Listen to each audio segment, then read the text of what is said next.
Hola, bienvenidos a Evaluando a través de vertvnoticias.com.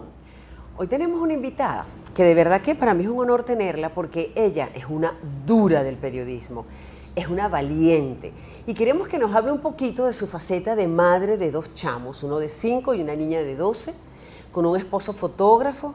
Ella ha pasado por muchas cosas desde el punto de vista periodístico y son las experiencias que quiero que nos narre Tamoa Calzadilla. Gracias por Además esta que invitación. acaba de recibir un premio maravilloso en Nueva York con Laura Acabamos Weffer. de llegar, sí. Ha sido un año, gracias por esta invitación, No, de que verdad, qué yo estoy rico fascinada conversar. de estar acá. Claro. Ha sido un año tan duro y tan bueno y tan malo. ¿Cómo que de es verdad eso, Tamoa? ¿Cómo es eso? va a ser difícil explicar, porque este es el año en que me fui de mi casa, últimas noticias. Después de 15 años que nos vas 15 a contar un poco cómo fue eso. todo lo que eso significa, el despecho, el desprendimiento. Eso fue un divorcio. Un divorcio. Esto es tuyo, esto es mío. Me toca a mí Total. mi liquidación, Sí, o sea. y las separaciones, los afectos. Después es el año también de los reconocimientos, pero también es el año en el que pasaron las peores cosas, creo, en este país, en el que me siento tan mal con el país que tenemos en este momento, tan inconforme. A la vez tengo esa dualidad de que tenemos que hacer cosas por este país que queremos. Tengo preocupación por el destino y por mis hijos. Y a la vez hemos sido víctimas de unos robos terribles que, como todos los venezolanos, cada día amanece como un escalón más abajo, económicamente hablando. Vamos para atrás como el cangrejo, ¿no? Sí, a mi esposo le robaron un equipo, el propio La cámara- director de Ramo Verde El propio director. se lo secuestró el día que le estaba tomando las Exacto. fotos a Lilian Tintori, le secuestra el equipo, lo Además, detienen tú lo has a él denunciado varias veces. muchas veces, pero el hombre lo quitaron de Ramo Verde y la cámara no se la han devuelto, es una cámara valorada $6,000. ¿Tú te imaginas cómo hacemos ¿Qué? para recuperar esa cámara? Además... Y no hay manera, o sea, lo has denunciado, presa, lo estás diciendo aquí, fue él el que se llevó, el que se quedó con los Seguimos equipos. haciendo cosas por todas partes porque, bueno, soy de las que le cuesta mucho rendirse y a pesar de que digo, bueno, esto ya no tiene remedio, seguimos denunciando, llevando espacio público, nos ha acompañado a hacer esta denuncia, pero todavía no ha pasado nada. Se metieron a mi casa y se llevaron una Macintosh de trabajo. ¿Cómo que se metieron en tu casa y se llevaron una computadora Macintosh? Por la ventana, ¿Qué? la sacaron por la reja.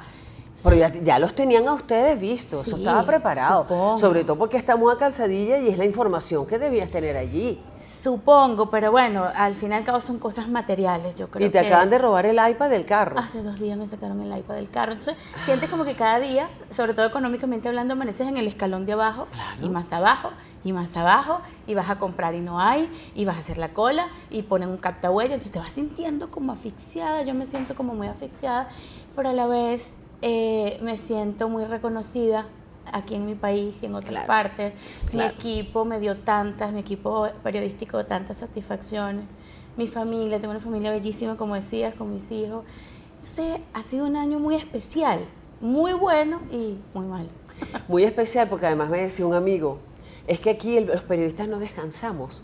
Tú no puedes, antes, pasaban cosas y tú te puedes ir de vacaciones. Es que ahora ni de vacaciones te puedes ir, porque todos los días en la mañana pasa algo, al mediodía otro es un rayo, tienes que salir corriendo a buscar, a cubrir, a decir. O sea, en tu caso ahora, que eso pasó en marzo, ¿no? Tu salida de tu familia, últimas noticias, tu relación con Eleazar Díaz Rangel, que si bien los dos periodistas, pensadores distintos, ¿cómo manejabas esa información para poder publicarla en Últimas Noticias tú como coordinador? Una muy buena relación. Eleazar Díaz Rangel y yo teníamos una muy buena relación. Pese a las diferencias, que eran muchísimas, encontramos algunos puntos de respeto. Yo de su forma de pensar y de su cargo de director, y él me respetaba como periodista. Pero después de la venta de la cadena, que fue otro golpe muy fuerte, cuando los Capriles venden la cadena Capriles. Que ahora no se llama cadena Capriles. No. Gracias a Dios, porque así podemos decir que éramos de la cadena Capriles y no tenemos que decir la ex, porque dejó de ser.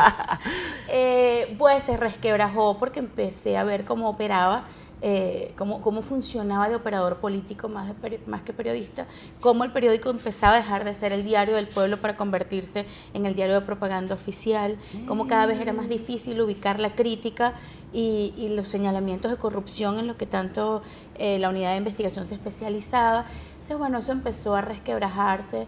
El 12 de febrero fue un antes y un después, el famoso video del 12 de febrero, pese a que en principio él dejó que se aprobara, pues todo lo que vino después fue sumamente difícil, las luchas internas eran muy difíciles, y yo siempre decía que yo no me quería quedar en Últimas Noticias para ver cómo empezaban a justificarse y a pelear unos con otros adentro. No solamente a pelear adentro unos con otros, sino cómo te sentías tú contigo misma, con la ética. Exacto. Porque, ¿cuál es el periodista? El periodista es ética y es credibilidad. Sí. Tener que escribir otra cosa, darle la vuelta, sobre todo después que renunciaste por no estar de acuerdo, tener que hacer un trabajo incómoda. Sí. Y publicar algo, porque además tú partes de un principio que es un principio básico de todo periodista. Sí. Es el derecho al ciudadano de estar informado. Sí, el derecho Artículo a saber. 58 de la Así es. Constitución. Sí. O 57, uno de los No, dos. lo repitieron. El 143 o el 147 vuelven a decir que los funcionarios deben dar información. Cada vez se hizo más difícil, como dices, conmigo, cuando vas a dormir, cuando te estás bañando y dices, ¿qué estoy haciendo? ¿Qué va a empezar a pasar? Tú tienes un hijo varón de 5 años y tienes una hija de 12 años que ya debe tener cierto criterio para leer periódicos o saber qué es lo que está pasando en el país. ¿Cómo te enfrentas a ellos? La palabra no es enfrentar, ¿cómo te comunicas con ellos? Después de 15 años ya no estás en Últimas Noticias, o sea, tu hija pasó toda su vida estando tú trabajando en Últimas Noticias. Sí, y de hecho hacía guardias conmigo, se ponía audífonos y se sentaba a hacer tareas y todo. Para ella Últimas Noticias era muy importante, era una casa donde creció. Claro. Fue también muy bueno porque ellos nos escuchan hablar, mi esposo y yo hablamos muchísimo en la casa de periodismo, de política. Él es reportero gráfico. Sí, es fotógrafo. De hecho tenemos un chiste que en estos días nuestro hijo de 5 años jugaba y nosotros discutíamos sobre algo del país y mi hijo se voltea y dice, mamá, ¿quién es Rodríguez Torres? ¿Qué? ¿En serio? ¿De 5 años? No puede ser. Sí, ¿quién es ese señor? O sea que ese personaje del que tanto hemos hablado, además, es el personaje que fue esa noche, digamos, el tope de la conversación de la cena. Te podrás imaginar, ¿no? Un par de periodistas. Ay, porque casa. Estaban chismeando los dos. Imagínate. Fue el día de la destitución. Y mi hija de 12 tiene muchísimo criterio, es muy inteligente. Y cuando yo llego ese día de Últimas Noticias, confieso que yo me puse a llorar, lloraba mucho, como un despecho, ¿no? Claro. Me dice, mamá, ¿por qué lloras tanto? ¿Qué pasó? Entonces, yo he tomado como decisión con ella contarle todo, en su lenguaje. Y ella me escucha y yo le digo, hija, querían que torciéramos la información sobre los estudiantes que están protestando en Chacao. Y quería que dijéramos que ellos eran pagados por los Estados Unidos para hacer lo que hacen. Queríamos que dijeran, cuento, ¿no? Querían que en la nota de Laura no pusiéramos lo que dicen los guardias nacionales, que también son unas personas que están allí puestas y no necesariamente están con el proceso. Sí, ni contentos con lo que está pasando. Le cuento y yo le dije, querían que yo torciera eso y para poder seguir en el periódico. Y me dijeron que si no lo hacía, el trabajo no iba. Yo decidí renunciar porque ya después de eso yo no puedo ni siquiera discutir con Díaz Rangel. Y ella me dijo, bien hecho. ¡Qué bella! Y yo ahí me sentí que no tenía más explicación que darle a nadie. ¡Qué bella! Desde pequeña le inculcaste principios y valores. Se paró de la mesa porque tampoco es que hubo una gran deliberación sobre el asunto. Me dijo, bien hecho, mamá. Se fue, se preparó una galleta y yo dije, bueno, es así de simple. Así de simple, ¿no? Es así de simple. Ahora, qué difícil también para ti. Ahora, este año te ganaste premios, has dado charlas sobre la libertad de expresión en todas partes del mundo, te graduaste en la Central, das clases o diste clases en la Católica. Oye, tu vida, hoy en día tu vida, porque tienes 2 chamos, tienes un esposo, tuviste un primer esposo, papá de Amaranta, perdón, y ahora tu segundo esposo, que es este joven, que además es reportero gráfico, ¿cómo? Sí, David Maris. Claro, entonces, que es David, que además, han pasado muchas cosas ustedes dos desde el punto de vista periodístico. ¿Cómo te sentiste tú cuando fuiste a entrevistar a una periodista, creo que fue en Costa Rica o México? Cuando ella te contó que estando detenida, fue a hacer una investigación en una cárcel, pues le pegaron y la violaron. Ah, ese es el caso de Ginette Bedoya, la Bedoya, colombiana. correcto. Uy, ese Ajá, caso colombiana. fue muy duro. Ella lo conocí en un taller. Ella es muy buena narcotráfico, paramilitares, investigando ese tipo de cosas. Y en el taller que yo fui en México, ya no recuerdo el año, ella dijo, por primera vez me siento cómoda para contarles lo que me pasó. Era la primera vez que lo decía. Que lo contaba. Wow. Y entonces habíamos visto, por supuesto, las informaciones, las denuncias de las ONG de lo que a ella le pasó, y era la primera vez que ella estaba ahí diciéndolo. Claro, se le aguaron los ojos, pero contó y relató desde el principio al fin la violación, los golpes. Decía, mis brazos parecían una berenjena, me tiraron a una cuneta después de violarme. Y cómo ella ha enfrentado eso, ¿no? Claro, ella decía una cosa que me pareció siempre muy duro, que es que por eso ella decidió no tener hijos, porque quiere seguir denunciando y siendo periodista. Y eso a mí me marcó porque... O sea, tanto la marcó que no quiere tener hijos. Que no quiere, que ella decidió no tener hijos, no tener sino su mamá, porque dice que los periodistas sufrimos muchas cosas y que no quiere que alguien más sufra por ella. Eso me pareció siempre muy duro.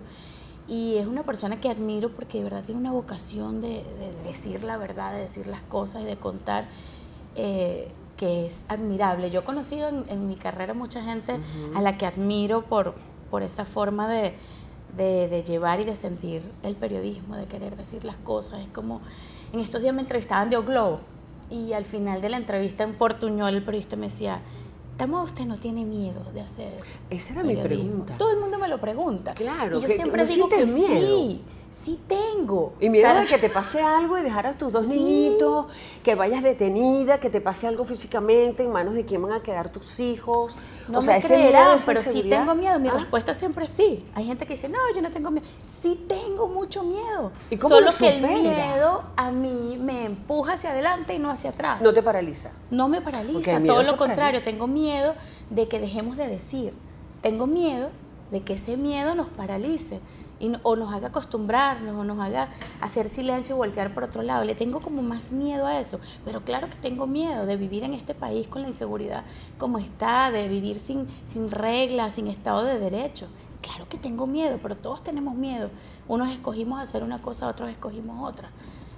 A mí el miedo me produce adrenalina, ¿será? ¿Será esa presión en el estómago que tú quieres? Es decir, tú, por ejemplo, estuviste muy involucrada y de alguna manera hiciste una investigación sobre Basilda Acosta, el asesinato de él. Estuviste muy, me imagino que las fuentes que tú conseguías eran unas fuentes que te podían dar miedo en un momento dado. Siempre da miedo. A veces publicamos y estás temblando de emoción, de Yo adrenalina, tiemblo, de lo que a mí hay cosas que me dan miedo y O tiemblo. sea, vibramos de verdad. Lo de vibrar es de verdad. Es de verdad. Y sientes como la emoción de lo que significa lo que estás haciendo y de lo que estás denunciando. Yo recuerdo esa última conversación con Díaz Rangel cuando íbamos a publicar que el SEBIN había disparado contra Basilda Acosta, y yo me senté después en mi puesto y decía, wow, pero como te digo, no nos paraliza. Y gracias a Dios contaba con un equipo, porque a lo mejor sola debe ser horrible, pero cuento con un equipo y gracias a Dios sigo contando con buena parte de ese equipo ahora en Runrunes, que te apoyan y te dice, bueno, es que es por donde vas, es que es. El 80% de tus amigos, para respetar el femenino, y amigas, son periodistas. Yo creo que el 98. El 98. ¿Por qué? Cuéntame, ¿tu afición es por buscar la noticia, por estar vibrando todo el tiempo? No sé. Como decía Oscar Yáñez, ¿te gusta vibrar? Sí, a veces me he preocupado que seamos medio guetos, porque ¿Sí? sin darte cuenta te vas como agrupando con gente muy afín, Claro. que creen unas cosas, que tenemos unas ideas como parecidas, que llevamos también como un bochinche por dentro. Los periodistas... Es que dice que somos muy bochincheros. Bochincheros, Sí. humor negro, Sí. que otra gente no entendería. Y lo otro es que mis amigos, igual que los amores, son gente que uno admira, ¿no? Pasa la admiración por allí. Entonces casi todos mis amigos son gente que admiro también el cómo ven la vida, porque el periodismo es una forma de vida. Claro. Entonces me gusta cómo llevan la vida, es gente que empecé admirando o leyendo o conectada en un periódico. Entonces es muy fácil voltear y ver en la sala de mi casa que eso, el 98% son periodistas. ¿Verdad? En serio, tus amigos. Sí. Mira, cuéntame algo en cuanto a los trabajos de investigación, que es tu área, porque a ti lo que te gusta es investigar. Sí. ¿Cuál es esa investigación que todavía no has hecho y que quisieras hacer? Por ejemplo, la muerte de Chávez. Me obsesiona más un gran acto de corrupción que a la gente le duela. Nosotros vivimos denunciando como pequeños actos de corrupción. Pequeños. Me parece que a la gente, bueno, a mí me parecen grandes, pero Muy. parece que a la gente no lo conmueve.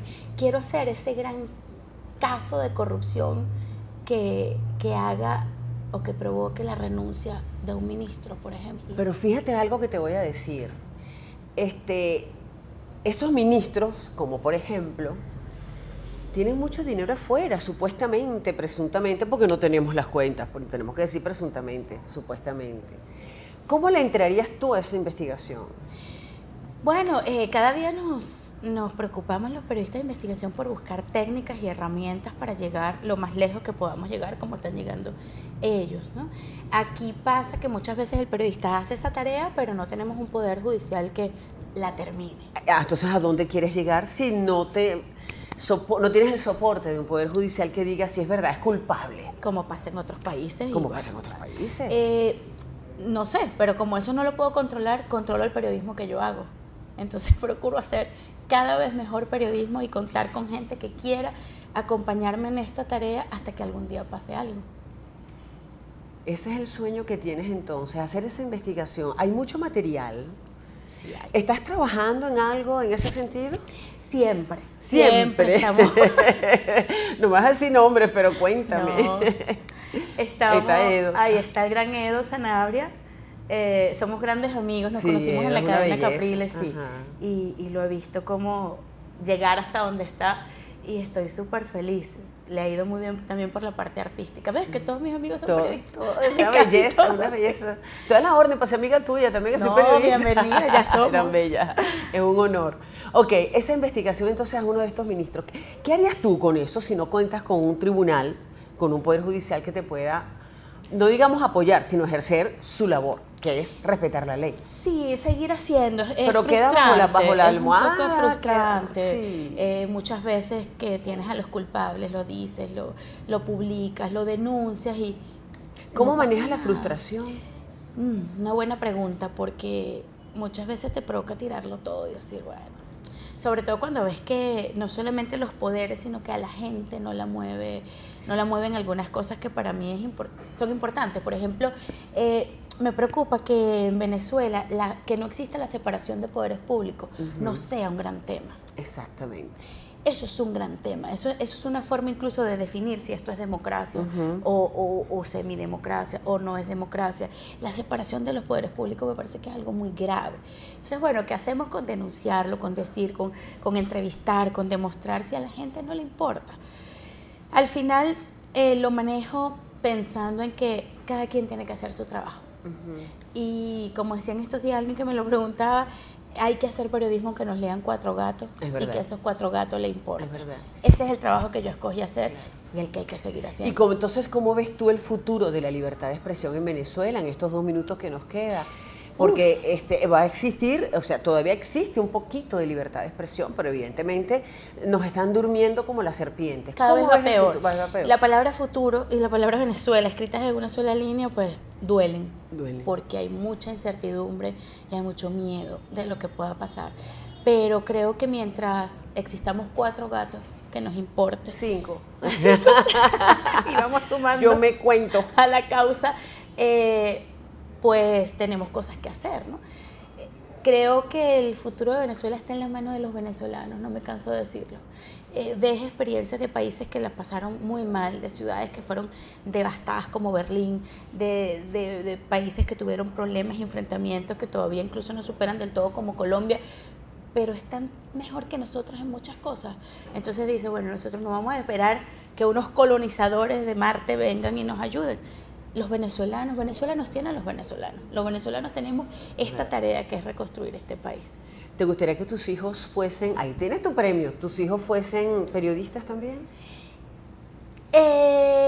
Si lo quieren hacer, los apoyaría. Si Claro. quieren ser actrices, como quiere ser Amarante que hace teatro, la apoyaría. Ay, también. Si mi hijo quiere hacer lo que sea, los apoyaría, pero lo que sí quisiera inculcarles es la responsabilidad una vez que escoge y tratar de ser los mejores y disfrutarlo.